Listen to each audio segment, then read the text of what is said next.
Hi guys! In this video you will learn different stories about how peasants used to live, how their day went, what they ate, and most importantly, how hard it was for them to live. And so let's begin. The life of peasants in the past was a world full of hard work, continuous duties, rare joys, and numerous dangers.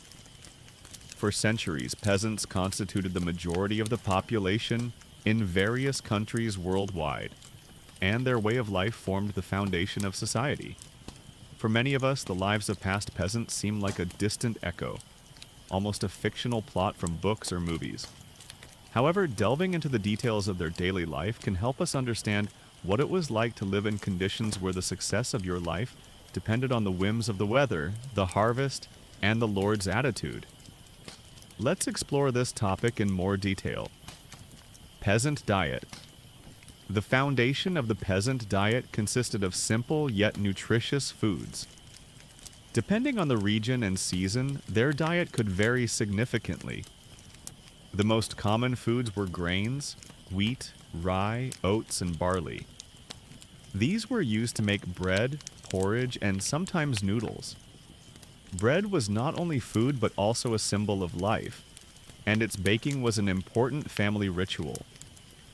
Peasants rarely ate meat, as livestock was a valuable resource often used for work or trade. Meat typically appeared on the table only during festive occasions or special circumstances. Instead of meat, they consumed legumes like peas and lentils, which served as the primary source of protein. Vegetables such as cabbage, turnips, onions, garlic, and carrots also played an essential role. During the summer months, peasants actively prepared food for the winter. They dried mushrooms, berries, and herbs, and fermented and salted vegetables. Honey was the primary sweetener, as sugar was practically inaccessible. Milk was used to make cheese, sour milk, and butter. If there were nearby bodies of water, fish was included in the diet. Drinks were also modest.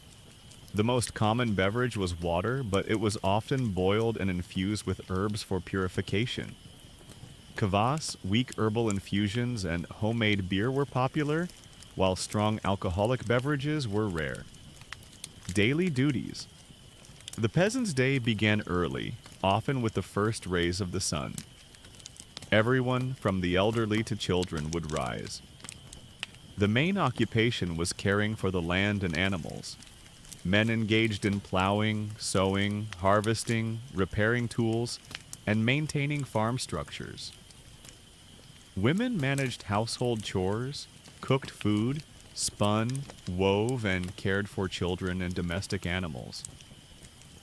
The work never ended, and even in the winter months when the fields were covered with snow, peasants found tasks, repairing tools, crafting, and preparing for the next season.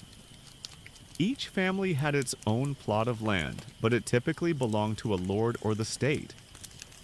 Peasants were required to give part of their harvest as taxes or tribute.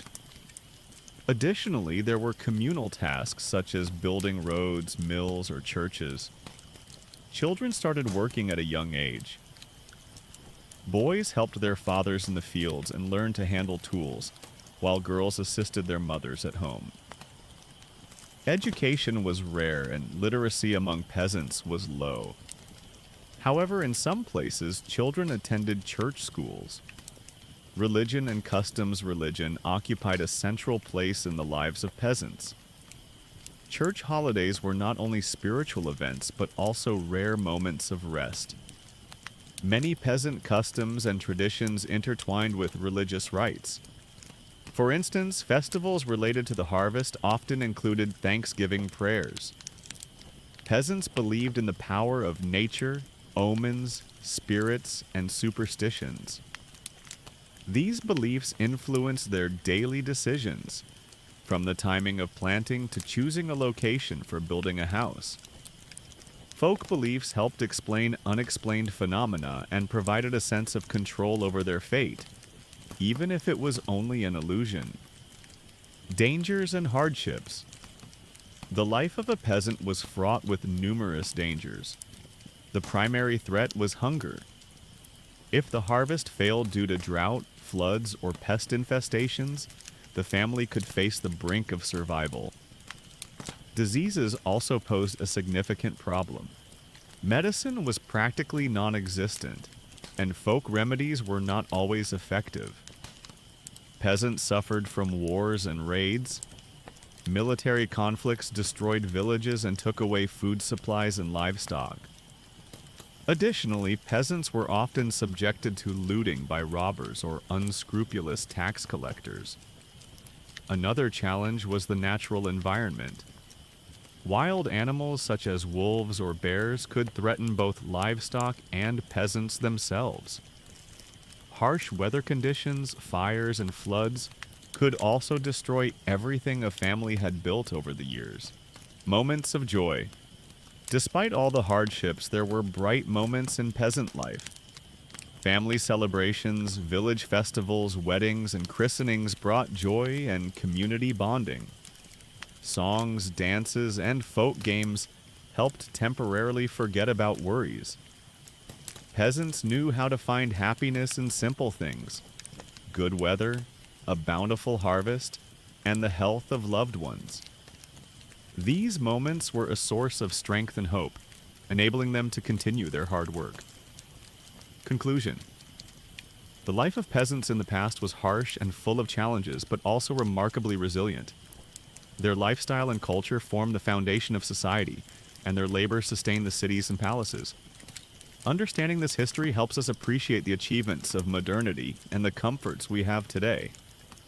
Hard work, community spirit, and the ability to find joy in simple things are the lessons we can draw from their lives. The story of Ivan, a humble peasant, unfolds in the heart of medieval Rus, a land of dense forests, vast fields, and small villages clustered around winding rivers. Ivan's life is an intricate tapestry of duty, hardship, and fleeting moments of joy. Through his eyes, we witness a year in the life of a peasant, a year that mirrors the relentless cycle of the seasons and the toil they demand. Spring, the awakening.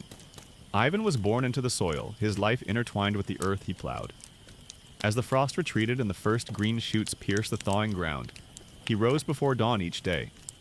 The rooster's crow echoed through the wooden hut he shared with his wife Darya, their 3 children, and his aging mother.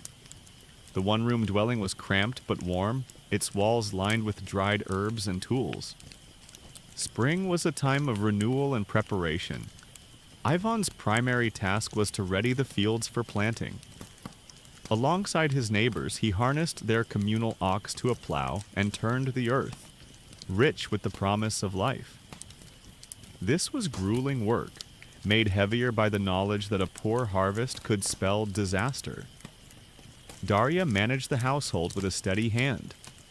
She prepared simple meals of black bread, dried fish, and fermented vegetables, sustaining the family through long days.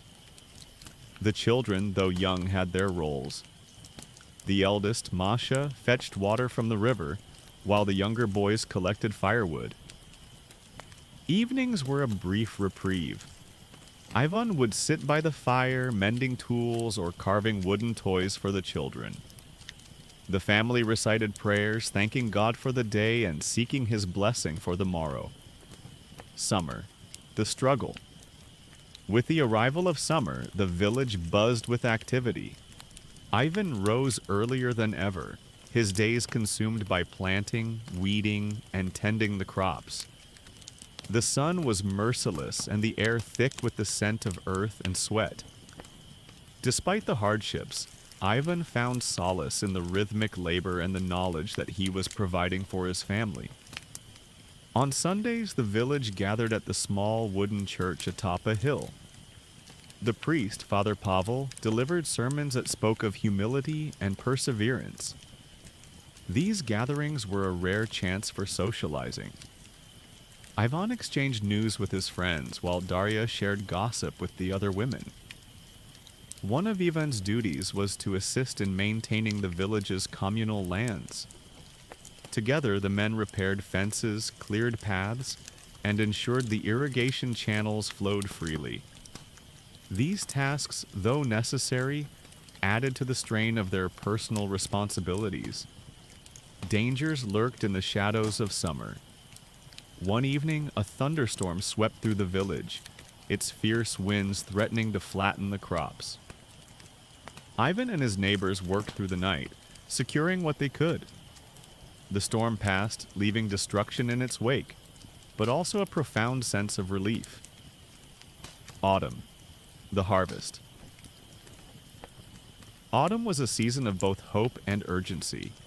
The fields, now golden with grain, promised sustenance for the coming winter. Ivan and his family labored from dawn until dusk, harvesting the crops by hand. The children's laughter mingled with the rustling of wheat, a rare moment of lightness in their arduous routine. The harvested grain was threshed and stored in the communal granary. Ivan set aside a portion for taxes, a duty that weighed heavily on every peasant. The local Lord Steward arrived to collect the tribute, his stern gaze silencing any murmurs of discontent. Darya prepared for winter by preserving food. She salted meat, dried fruits, and fermented cabbage in large barrels. The family's cow, a prized possession, provided milk for cheese and butter. Ivan repaired the roof of their hut, ensuring it could withstand the snow. Despite the constant work, autumn held its joys. The village celebrated the harvest with a feast. Tables laden with simple but abundant food stretched under the open sky. Ivan played his balalaika, leading the villagers in song and dance. For a brief moment, the weight of their lives lifted. Winter, the rest. Winter brought a harsh stillness to the village. The fields lay dormant under a blanket of snow, and the days grew short. For Ivan, this was a time of reflection and indoor work. He crafted tools, wove baskets, and told stories by the fire. The children sat at his feet, their eyes wide with wonder at tales of old heroes and distant lands. The family relied on their stored provisions, eking out meals to last the season. Hunger was a constant companion, but Ivan's careful planning ensured they survived. The cow, kept in a small shed, was fed sparingly but tended with love. Illness was a greater threat than hunger. The village healer, an elderly woman named Agafia, visited the sick, administering herbal remedies. When Ivan's youngest son, Kolya, fell ill with a fever, Darya stayed by his side, praying fervently. Kolya recovered, but the fear of loss lingered. Winter also brought community gatherings. The villagers met in the largest hut, sharing stories and songs. These moments of togetherness were a balm for their weary souls. A year's end and a new beginning. As the snow began to melt, Ivan looked out over the fields, already planning the next year's work. His hands bore the calluses of a lifetime of labor, and his face was etched with lines of worry and determination. Yet his heart was full. He had faced the trials of the year with resilience, drawing strength from his family and faith. Ivan's story is one of countless others, a testament to the endurance and spirit of peasants who shaped the world with their toil. Through their struggles and triumphs, they laid the foundations for future generations, leaving a legacy of perseverance and hope. Now let me tell you about how food was grown and harvested in the days when every meal depended on the toil of the hands and the gifts of the land. This is a story of sweat and soil, of the rhythm of seasons, and the unyielding determination of those who worked tirelessly to ensure their families would not go hungry. The process of cultivating and harvesting food was as much a science as it was an art, steeped in traditions passed down through generations. Let's journey through the cycle of the agricultural year and delve into the details of this essential yet challenging aspect of rural life. The preparation, laying the foundation. Food cultivation began long before the first seed was sown. The foundation was laid in the preparation of the fields, a task that required both skill and muscle. Early in the spring, as the snow melted and the ground softened, peasants took to their fields armed with plows and hoes. The first step was to clear the land of stones, roots, and debris left behind by the winter storms. For larger fields, oxen or horses were harnessed to wooden plows to break the soil. This was no easy task. The heavy plows needed constant guidance, and the animals required careful handling. In smaller plots, manual tools were used, and every furrow was dug by hand. The aim was to turn the soil and aerate it, allowing it to breathe and absorb the spring rains. Once the plowing was complete, the soil was enriched with natural fertilizers. Manure from livestock was spread across the fields, mixed with composted organic matter. This practice ensured that the soil remained fertile and capable of supporting healthy crops year after year. Choosing the seeds, a critical decision. The choice of seeds was a critical decision, one that could determine the success or failure of the harvest. Different crops were suited to different soils and climates, and peasants had to carefully consider what to plant.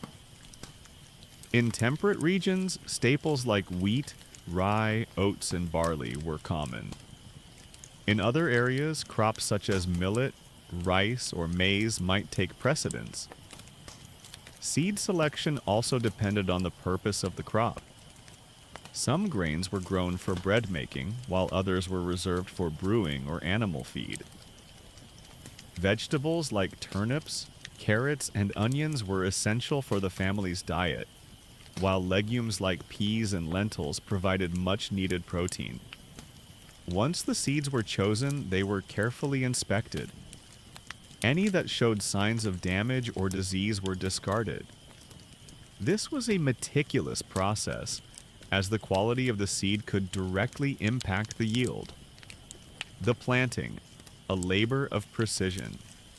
With the fields prepared and seeds ready, it was time to plant. This task required precision and a deep understanding of the land.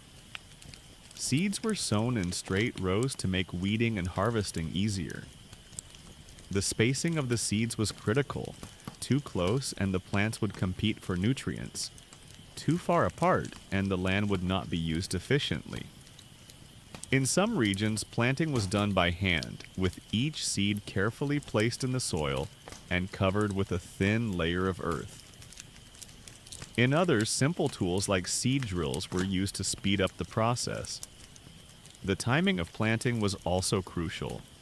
Sowing too early could expose the seeds to frost, while sowing too late might result in a poor harvest due to insufficient growing time.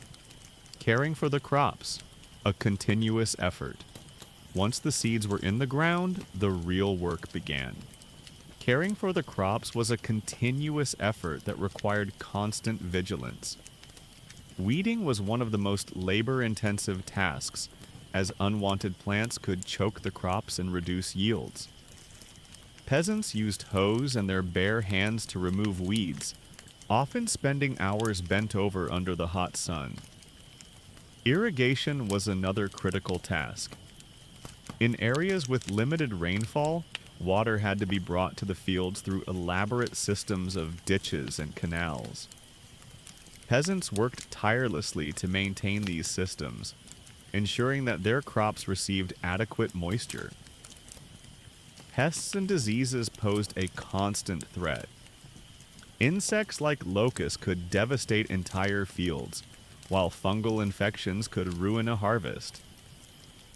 Peasants relied on traditional methods to combat these threats, using natural repellents made from herbs and ash. Sometimes they performed rituals or prayers, seeking divine intervention to protect their crops. Harvest time, the moment of truth. Harvest time was the moment of truth, the culmination of months of hard work. It was a time of both anticipation and anxiety. A good harvest meant the family would be well fed through the winter, while a poor one could spell disaster. The harvest began with grains, which were often the most important crops. Using sickles and scythes, peasants cut the stalks by hand, gathering them into bundles called sheaves. This was backbreaking work, requiring speed and stamina. Once the grains were harvested, they were taken to the threshing floor, where the kernels were separated from the chaff. This was done by beating the sheaves with flails or by letting animals trample them. Vegetables were harvested next. Root crops like turnips and carrots were dug out of the ground, while cabbages and onions were cut and gathered. Fruits and berries were picked from trees and bushes, often involving the entire family in the effort. Storing the harvest, preserving for the future. Once the harvest was complete, the next challenge was storage. Proper storage was crucial to prevent spoilage and ensure a steady food supply through the winter. Grains were stored in granaries, which were built to keep out moisture and pests. Vegetables were often stored in cellars or pits, where the cool temperatures helped preserve them. Preservation methods varied depending on the crop. Some vegetables were fermented, others were dried or salted. Fruits were often turned into jams or dried for later use. Meat, if available, was salted or smoked to prevent it from spoiling. A cycle renewed. With the harvest stored, peasants could finally rest, but only briefly. The agricultural cycle was relentless, and the next year's work began almost immediately. Fields were cleared and prepared for the winter, tools were repaired, and plans were made for the coming spring. Food cultivation and harvesting were not just tasks but a way of life. They required knowledge, strength, and a deep connection to the land. The process was demanding, but it was also deeply rewarding, providing the sustenance that sustained families and communities. This timeless cycle of toil and renewal is a testament to the resilience and ingenuity of those who worked the land. In the medieval era, the relationship between peasants and their king was complex, steeped in layers of hierarchy, obligation, and mutual dependence. For the peasants, the king was often a distant and almost mythical figure, someone whose power and wealth were incomprehensible in the context of their own lives of toil. Yet the king's decisions had profound effects on their existence, shaping everything from the taxes they paid to the wars that uprooted their villages. Let us delve into this multifaceted relationship, exploring how the king's policies, expectations, and attitudes influenced the lives of the peasant class. The king, protector, and sovereign. To the peasants, the king was not merely a ruler, but also a symbol of divine authority and stability. Monarchs often claimed to rule by divine right, suggesting that their power was granted by God. This idea reinforced a sense of duty and loyalty among the peasants, who were taught by the church to view the king as God's chosen representative on earth. Protection was one of the key roles the king was expected to fulfill. Peasants lived in a world fraught with danger, raids by neighboring kingdoms, bandits who roamed the countryside, and invasions by foreign powers. In theory, the king's armies provided a shield against these threats. Castles and fortified towns were constructed as a testament to the king's commitment to safeguarding his realm. However, the effectiveness of this protection varied greatly. In many cases, rural areas were left vulnerable, with peasants relying more on local lords or their own defenses than the distant promises of the crown. The tax burden. One of the most tangible aspects of the peasant-king relationship was taxation. To maintain his court, fund his armies, and execute his policies, the king relied on a steady stream of revenue from his subjects. This revenue often came in the form of taxes levied on peasants. These taxes were collected by local officials or lords acting on the king's behalf. Taxes could take many forms.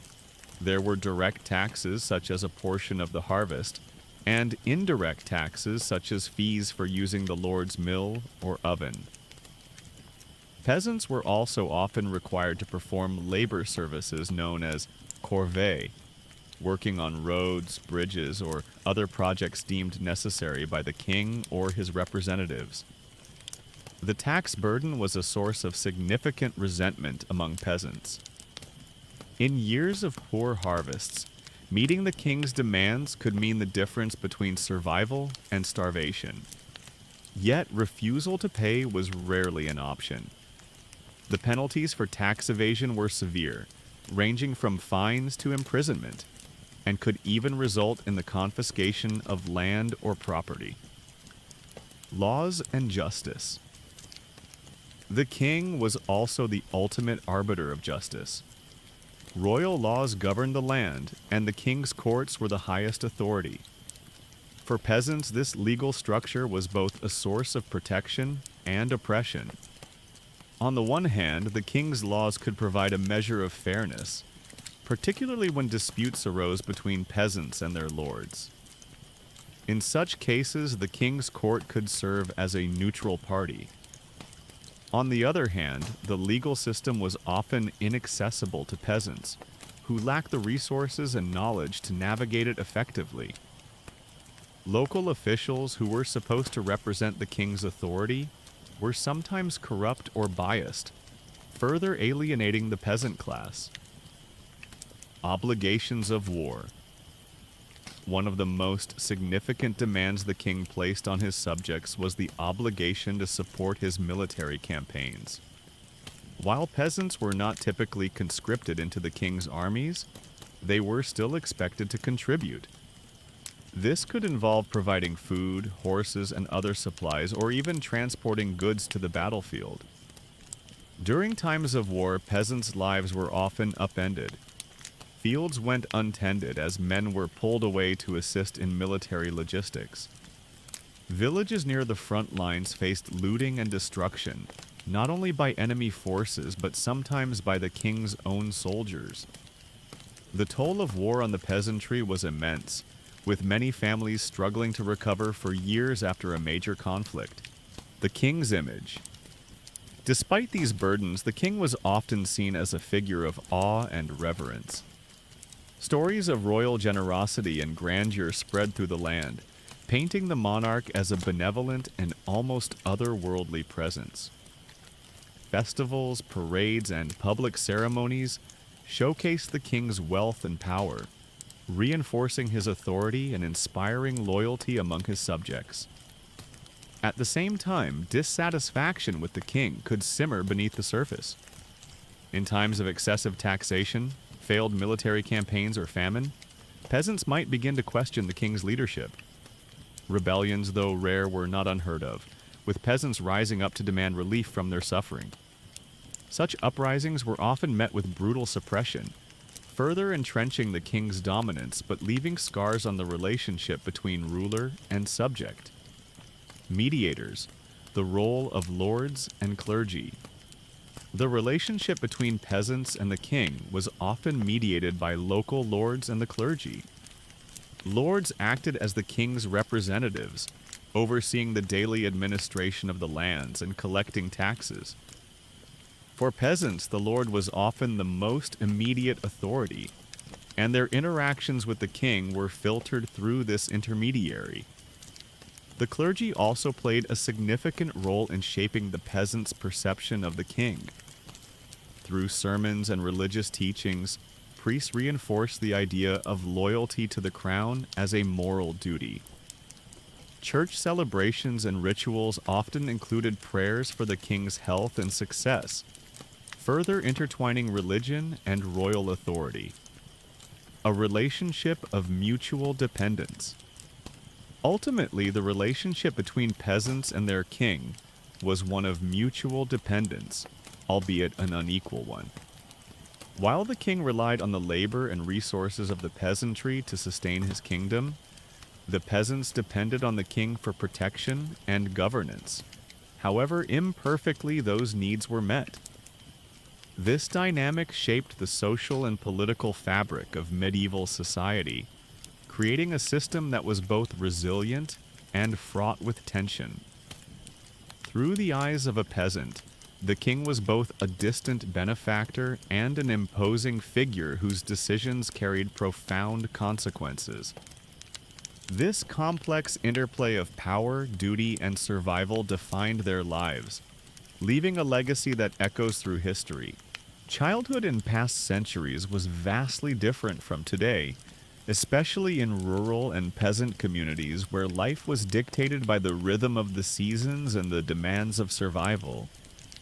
Yet, even amidst the toil and hardships, children found time to play and engage in games that not only entertained, but also helped them learn important skills and values.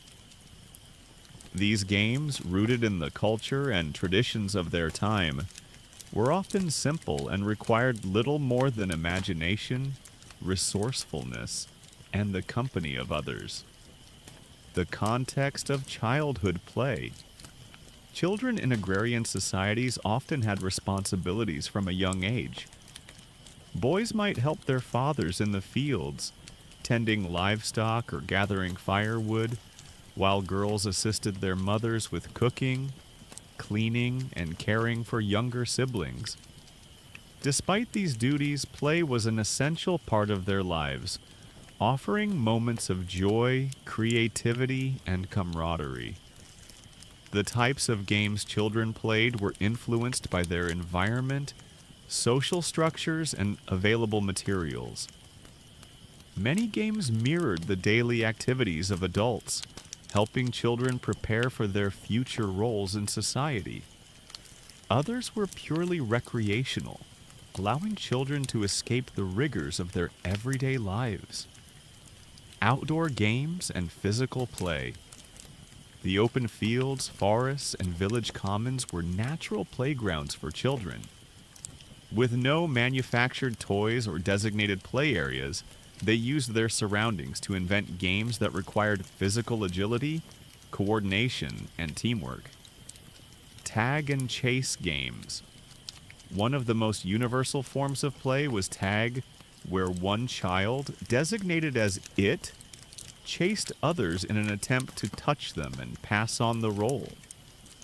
Variations of this game existed across cultures, sometimes incorporating elements of strategy or storytelling. For instance, a diversion might involve pretending to be animals or mythical creatures, adding a layer of imagination to the chase. Leapfrog. Leapfrog was another popular game requiring little more than a flat space and a group of willing participants. Children took turns crouching while others leapt over them, often with playful rhymes or chants. This game helped develop physical strength and coordination while fostering a sense of camaraderie. Ball games.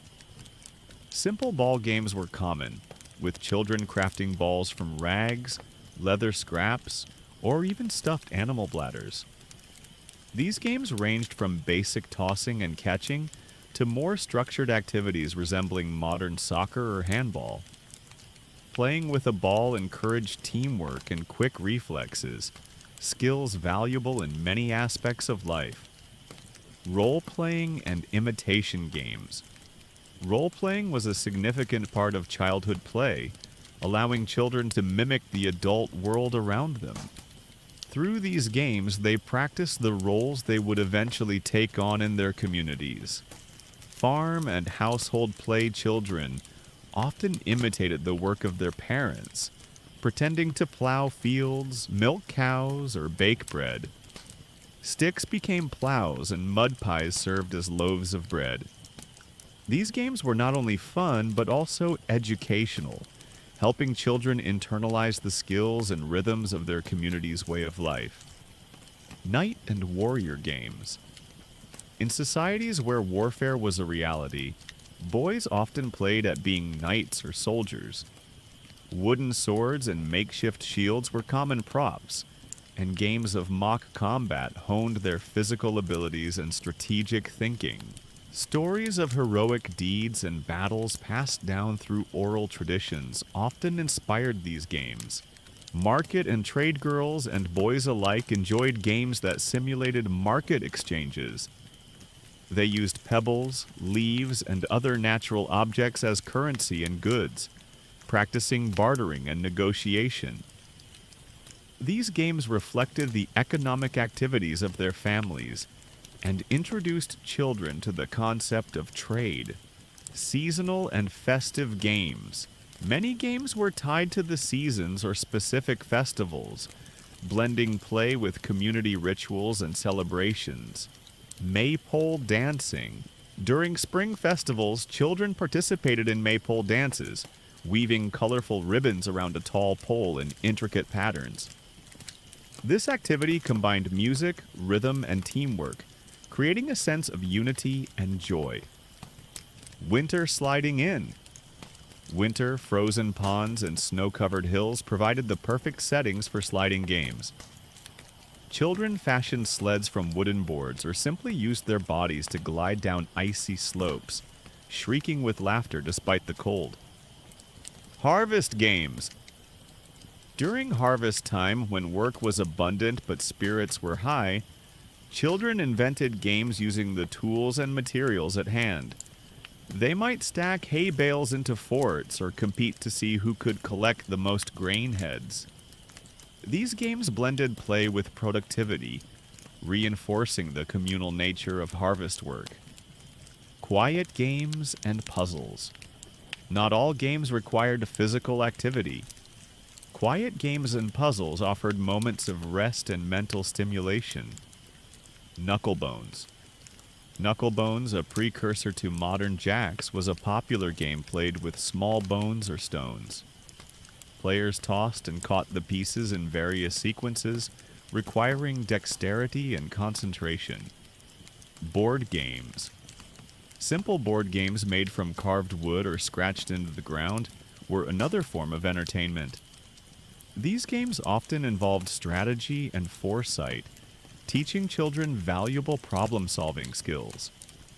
Variations of chess, checkers, and mancala were common in different regions.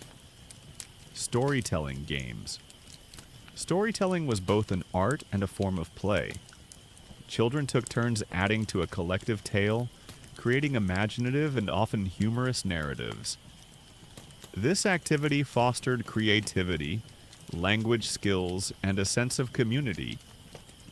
Improvised toys and games resourcefulness was a hallmark of childhood play in earlier times. Without access to manufactured toys, children created their own playthings and games. Dolls and figures girls. And boys made dolls and figures from materials like cloth scraps, wood, and clay. These toys became central to imaginative games, allowing children to enact scenarios from their lives or create entirely new worlds. Rolling hoops with sticks was a favorite pastime, combining physical activity with skill.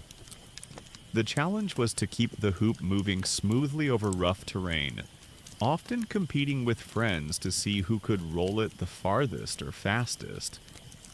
Pebble tossing games involving pebble tossing were simple yet engaging. Children aimed to land pebbles in specific spots, such as a circle drawn in the dirt or a hollow in a rock. These games improved hand-eye coordination and provided endless variations to keep them entertaining. Social aspects of play was not just an individual activity, but a deeply social one. It brought children together, teaching them cooperation, competition, and conflict resolution. Through games, children learn to navigate social hierarchies, build friendships, and understand the importance of rules and fairness. In many communities, older children took on the role of leaders or mentors in games, guiding younger ones and ensuring everyone had a chance to participate. This dynamic fostered a sense of responsibility and nurtured bonds between siblings and peers. The enduring legacy of traditional games. Many of the games played by children in the past have persisted in some form to the present day. Tag, hide and seek, and ball games remain universal, while traditional toys and games have inspired modern variations. These enduring activities remind us of the timeless nature of play and its vital role in human development. Through their games, children of the past found joy, built skills, and strengthened their communities. Their resourcefulness and creativity continue to inspire us, offering a window into the resilience and vitality of childhood in a simpler time. When we compare the life of peasants from centuries ago to modern life, the differences are striking. Driven by advancements in technology, science, and societal changes, let's explore some key aspects. Work peasant labor was predominantly manual, relying heavily on weather and natural conditions.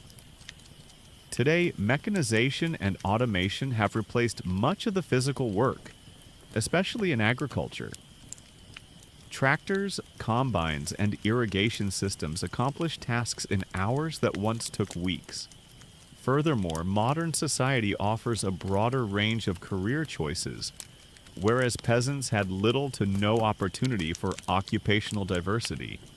Education children in peasant families rarely had access to formal education. Their learning came from skills passed down through generations. In contrast, education is now widely accessible, with technology offering knowledge at our fingertips, regardless of location. Food peasants relied on what they could grow themselves and were vulnerable to poor harvests. Today, we can buy food from around the globe, regardless of the season. Modern innovations like refrigeration and advanced preservation methods ensure that food is available and safe to consume year-round. Lifestyle peasant life revolved around villages, family traditions, and self-sustaining economies. Modern life, on the other hand, provides more freedom and opportunities for travel, creativity, and self-fulfillment. However, peasants lived closer to nature, a connection often lost in urbanized environments. Dangers. Peasant life was fraught with risks: hunger, war, disease, and the lack of medical care. Today, we live longer lives thanks to medical advancements, though we face new challenges such as environmental issues and urban stress. Childhood children's games in the past were simple and required imagination. Modern children have access to video games and electronic devices, offering more variety but often at the expense of physical activity and creative play. Final thoughts. Though peasant life was harsh and limited, it imparted values we can learn from: respect for labor, the importance of family, and the ability to find joy in simplicity. Modern life offers more comfort and opportunities, but also demands that we stay connected to our roots. Balancing progress with tradition allows us to maintain harmony in a fast-paced, ever-changing world.